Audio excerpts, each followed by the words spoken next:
शाम ढलने को थी। सभी आगंतुक धीरे धीरे अपने घरों को लौटने लगे थे। तभी बीरबल ने देखा कि एक मोटा सा आदमी शर्माता हुआ चुपचाप एक कोने में खड़ा है। बीरबल उसके निकट आता हुआ बोला, लगता है तुम कुछ कहना चाहते हो। बेहिचक कह डालो जो कहना है। मुझे बताओ, तुम्हारी क्या समस्या है? वह मोटा व्यक्ति सकुचाता हुआ बोला, मेरी समस्या यह है कि मैं पढ़ा लिखा नहीं हूँ। मैंने अपनी शिक्षा पर ध्यान नहीं दिया, जिसका मुझे खेद है। मैं भी समाज में सिर उठाकर सम्मान से जीना चाहता हूँ, पर अब नहीं लगता है ऐसा कभी नहीं हो पाएगा। नहीं, कोई देर नहीं, ऐसा जरूर होगा यदि तुम हिम्मत न हारो और परिश्रम करो। तुममें भी योग्यता है, बीरबल ने कहा, लेकिन ज्ञान पाने में तो सालों लग जाएंगे। मोटे आदमी ने कहा, मैं इतना इंतजार नहीं कर सकता। मैं तो यह जानना चाहता हूँ कि क्या कोई ऐसा तरीका है कि चुटकी बजाते ही प्रसिद्धि मिल जाए। प्रसिद्धि पाने का ऐसा आसान रास्ता तो कोई नहीं है। बीरबल बोला, यदि तुम वास्तव में योग्य और प्रसिद्ध कहलवाना चाहते हो तो मेहनत तो करनी ही होगी, वह भी कुछ समय के लिए। यह सुनकर मोटा आदमी सोच में डूब गया। नहीं, मुझमें इतना धैर्य नहीं है, मोटे आदमी ने कहा। मैं तो तुरंत ही प्रसिद्धि पाकर पंडित जी कहलवाना चाहता हूँ। ठीक है, बीरबल बोला, इसके लिए तो एक ही उपाय है। कल तुम बाजार में जाकर खड़े हो जाना। मेरे भेजे आदमी वहां होंगे जो तुम्हें पंडित जी कहकर पुकारेंगे। वे बार बार जोर जोर से ऐसा कहेंगे। इससे दूसरे लोगों का ध्यान इस ओर जाएगा, वे भी तुम्हें पंडित जी कहना शुरू कर देंगे। ऐसा होना स्वाभाविक भी है, लेकिन हमारा नाटक तभी सफल होगा जब तुम गुस्सा दिखाते हुए उन पर पत्थर फेंकने लगोगे या हाथ में लाठी लेकर उनको दौड़ाना होगा तुम्हें। लेकिन सतर्क रहना, गुस्से का सिर्फ दिखावा भर करना है तुम्हें। किसी को चोट नहीं पहुंचनी चाहिए। उस समय तो वह मोटा आदमी कुछ समझ नहीं पाया और घर लौट गया। अगली सुबह वह मोटा आदमी बीरबल के कहेनुसार व्यस्त बाजार में जाकर खड़ा हो गया।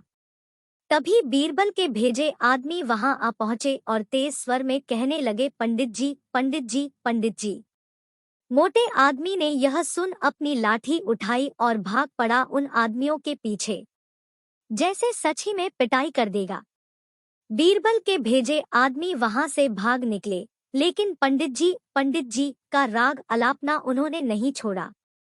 कुछ ही देर बाद आवारा लड़कों का वहां घूमता समूह पंडित जी चिल्लाता हुआ उस मोटे आदमी के पास आ धमका। बड़ा मजेदार दृश्य उपस्थित हो गया था। मोटा आदमी लोगों के पीछे दौड़ रहा था और लोग पंडित जी कहते हुए नाचगा कर चिल्ला रहे थे। अब मोटा आदमी पंडित जी के नाम से प्रसिद्ध हो गया। जब भी लोग उसे देखते तो पंडित जी कहकर ही संबोधित करते। अपनी ओर से तो लोग यह कहकर उसका मजाक उड़ाते थे कि वह उन पर पत्थर फेंकेगा या लाठी लेकर उनके पीछे दौड़ेगा। लेकिन उन्हें क्या पता था कि मोटा तो चाहता ही यही था। वह प्रसिद्ध तो होने ही लगा था। इसी तरह महीनों बीत गए।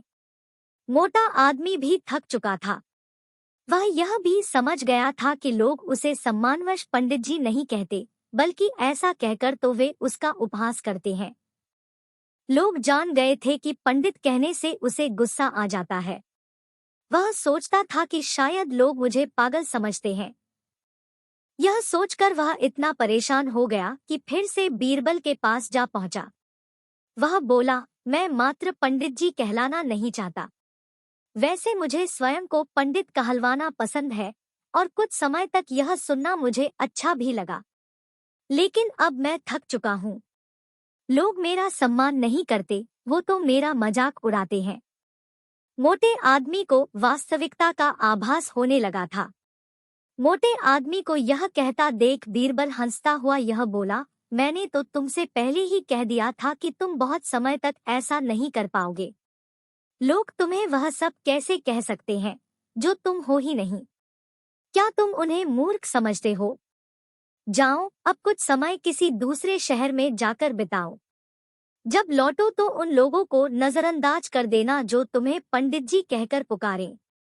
एक अच्छे सभ्य व्यक्ति की तरह आचरण करना। शीघ्र ही लोग समझ जाएंगे कि पंडित जी कहकर तुम्हारा उपहास करने में कुछ नहीं रखा और वे ऐसा कहना छोड़ देंगे। मोटे आदमी ने बीरबल के निर्देश पर अमल किया। जब वह कुछ माह बाद दूसरे शहर से लौटकर आया तो लोगों ने उसे पंडित जी कहकर परेशान करना चाहा, लेकिन उसने कोई ध्यान न दिया। अब वह मोटा आदमी खुश था कि लोग उसे उसके असली नाम से जानने लगे हैं।